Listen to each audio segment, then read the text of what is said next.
সিমলা যখন আমরা যখন শুনছি যে সিমলা মারা গেছে, তখন আমরা ওখানে যাই, গিয়ে দেখি যে সিমলার হাজবেন্ড ওই রুমে একটা মানুষ যখন রুমে থাকে, দুজন মানুষ থাকা সত্ত্বে কিভাবে একটা মানুষের সামনে আরেকজন মানুষ গলায় ফাঁসি দিয়ে মারা যায়।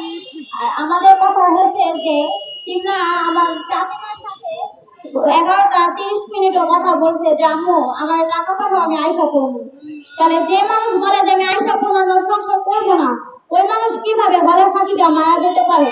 আর আমরা যখন ওখানে যাই, গিয়ে দেখি যে সিমলার গলার ফাঁসটা একটা মানুষ যদি ফাঁসিতে মারাও যায়, তাহলে তার গলার ফাঁস তখন এত উপরে থাকবে না, গলার ফাঁসটা তার গলার সাথে লাগানো থাকবে। কিন্তু আমরা গিয়ে দেখছি যে সিমলার গলার ফাঁসটা একদম এতটুকু উপরে যে ও চাইলেও বাঁচতে পারতো, আর ওর পাটা একদম মাটির সাথে লাগানো, যে একটা মানুষ মাটির সাথে পা লাগানো তো কখনো মরতে পারে না। আর আমরা ওর গলার যে স্পটটা দেখতে পাই